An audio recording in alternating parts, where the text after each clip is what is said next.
Hi everybody, welcome back to my PvP series. For those of you who didn't know, some people have been talking to me about workshopping specific teams for defeating Shade and such like that.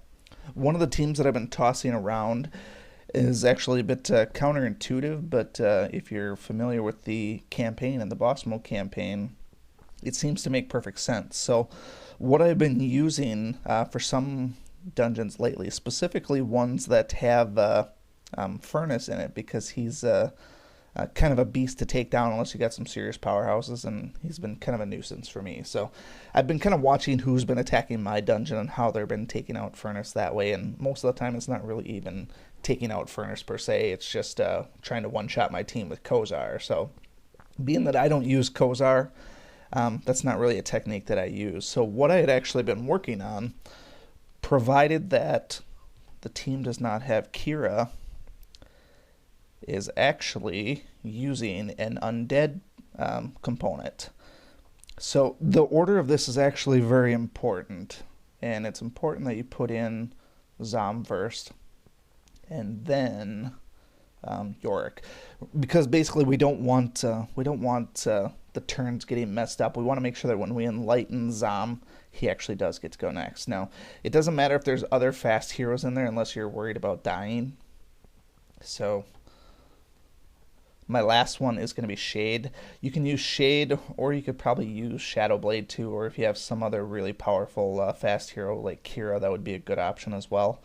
The goal here is honestly to use Zomm and Yorick to soak up some damage so that they can last long enough in case you're not able to take down Furnace. So there's an interesting little mechanic that I like about this team as well, specifically when I'm going against Shade teams. Shade has a very predictable mechanic, and so when you attack and try and take down Kozar, for example, a lot of times he'll come back later on and he'll attack Zen, which is perfectly fine in my opinion, because if Zen dies after you use him, it's extremely likely that Shade is actually going to possess Zen. Now, Shade will always possess somebody on your team before his own team. So if somebody dies on my team, Zen is the best one for him to possess, because then he's basically a non-factor. He's not going to dish out huge attacks or anything like that. So even though we have a Shade Kozar combination, and a lot of people have been wondering how can we take down Kozar if he gets that passive buff? Well, remember, the buff is for status ailments. Well, fortunately, minus energy is not a status ailment. So if you hit him with Zomm, boom, boom goes the dynamite. Even if you don't kill him, you don't have to kill him, but he lost 3 energy. He's not doing home run anytime soon now, which is the main thing. If you can prevent yourself from getting hit by home run, that's pretty much good to go from there. So because I don't have Kira on my team, obviously I can't take out Shade quickly. So now it's just a matter of what do I do with my remaining turns here. I could pop a quick hit on Grognog. It's not going to kill him. Yorick's not going to get his turn because he's going to be... Well, he will, because Furnace is probably before Grognog. But he's not going to do much damage. Yorick is in there just for a defensive buff and to ultimately heal Zomm if he gets hit. So how you choose to approach after this first opening hit is really up to you, but you have to be aware of what your strengths are. So for example, even with that buff on there, I know that my Shade is going to be able to kill Kozar. That's a fact. So if he doesn't kill Kozar, I will apologize and I'll look like an idiot. So the best usage of my skill then is going to be to see if I could maybe one-shot Shade. I don't anticipate that being the case, but it's something worth trying. So, go against Shade. Did a pretty good amount, but not much we can do there. So, now here comes the moment of truth. We're going to take out Kozar.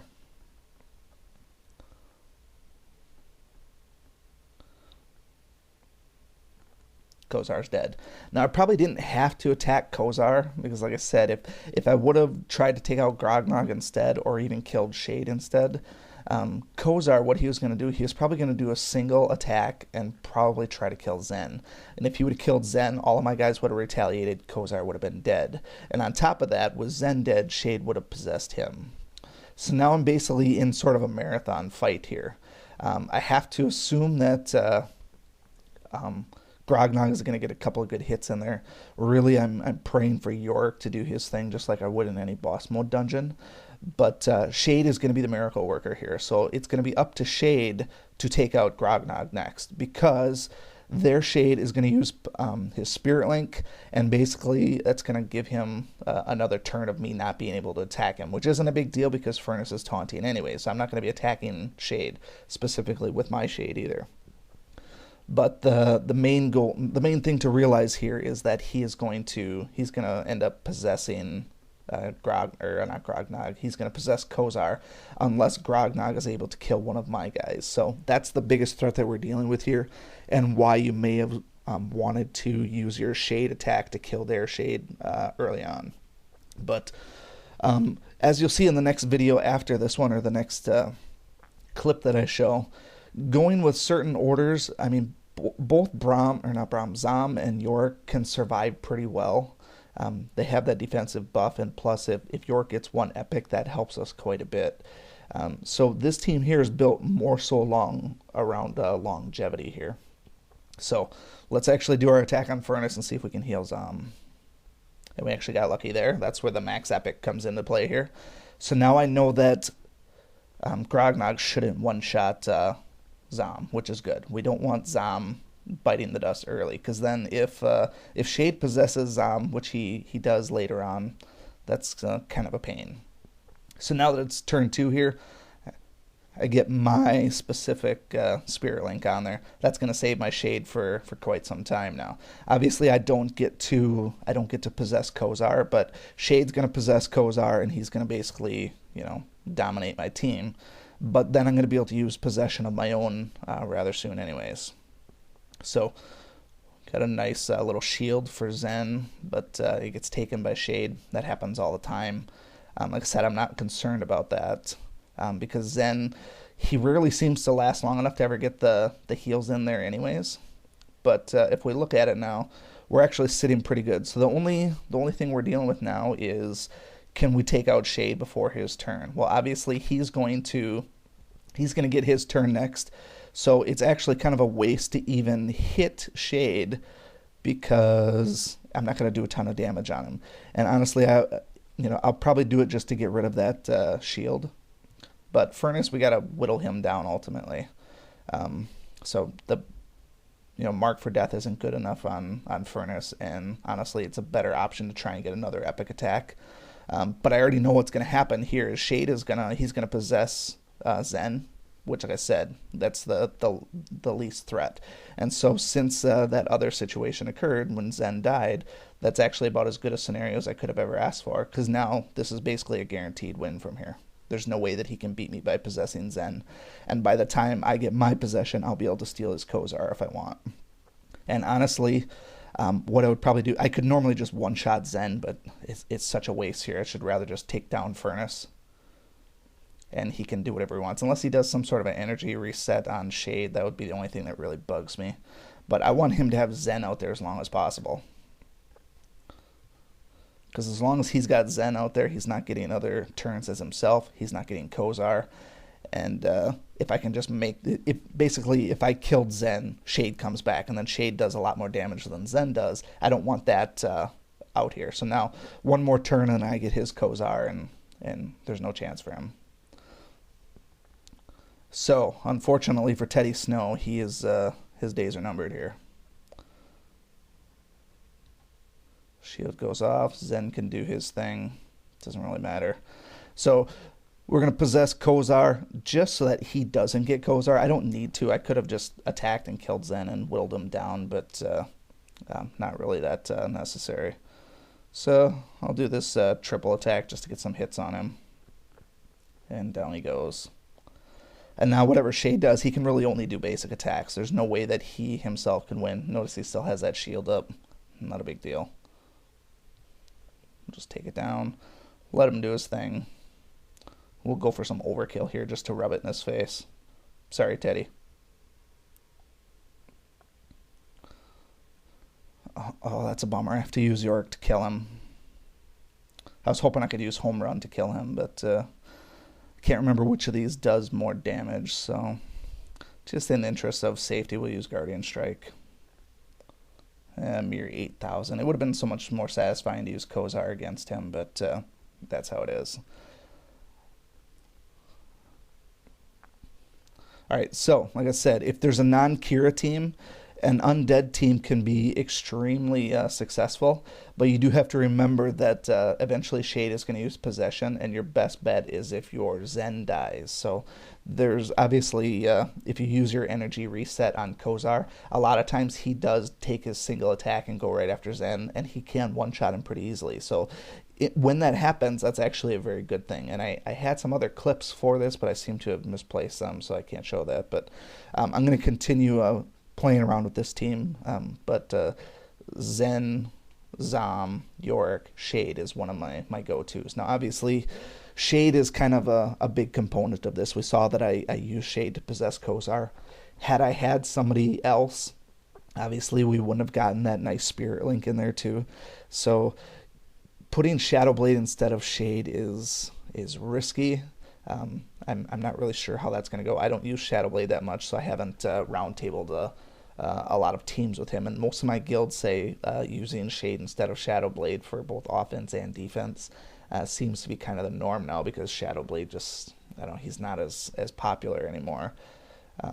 But like I said, you can toy around with it. I have not tried doing a third undead to get extra bonuses on there, or anybody like Ponti or Overlord who have extra passives. Personally, I would always prefer to have another fast hero, so if you can't use Shade, use Kira instead, just to get some extra damage in there, and make sure you kill Kozar, and probably even kill their Shade as well. So, alright, I got one more clip after this one to show you, and then that'll wrap up this particular series. Alright, so here's my next attack. It's actually a revenge attack that I'm doing on Mr. the Elric here. So it's the same kind of a basic principle. We have a Shade leadoff, and then we have a Kozar and a Grognog. The odd thing about this one, which I haven't seen too often, is a Leo kicker. Anytime you see Leo out there, you basically have to weigh the pros and cons if you're going to attack him or not. So the general principle is still the same. You're using Zen Zomm to basically make sure that Kozar doesn't get his big hit against you. So when we do that, it's not like I don't have any evidence of Zomm ever being able to one-shot Kozar. It just hasn't happened for me. I can take him down with both of his attacks, but like I said, it depends on how you actually want to go about doing this. The other great thing about this particular team is those opening Shade attacks. They pretty much won't kill anybody except for Zen. So a powerful Shade can pretty much only kill Zen. Those other guys almost always survive. So here we go. We're going to strip away some energy from Kozar. Again, it's not a debuff, so he's susceptible to it. And now it's a matter of, okay, he didn't do a ton of damage, but remember, I know that my Shade is powerful, and I know that I can take out Kozar. So we did one extra little pot shot.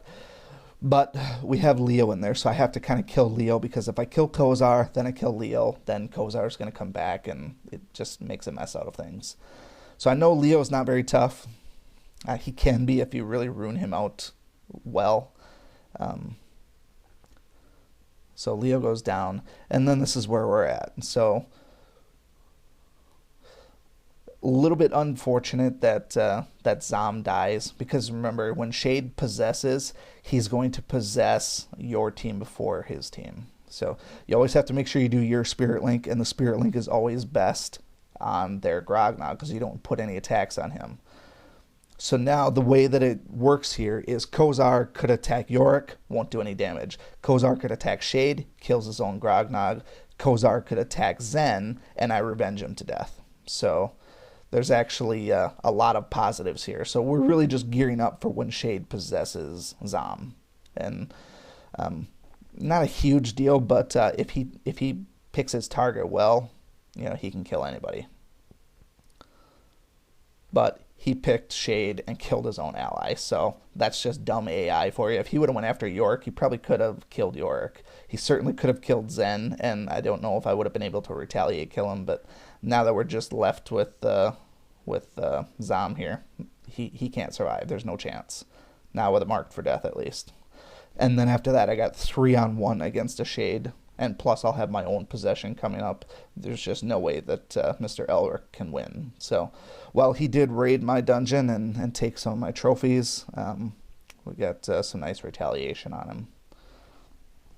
So, the moral of this story here is if you're going to use a Zen Zomm combo, there cannot be a Kira. Now, I have beaten teams with Kira with this team, but obviously Kira cannot be first, and most of the time he can't be second either. So if they have 3 fast heroes and Kira is not the second in line, you're probably going to be okay. But it's a risky one to bring him along. Yor can usually soak Kira's hit, but basically Zomm cannot. He is very susceptible to Kira's first attack because of the elemental difference. So if you have any suggestions or ideas on how to improve this team or other teams that you could use this against, feel free to let me know. I'd be glad to workshop some other options. Otherwise, that'll wrap up this episode of the PvP series. Thanks.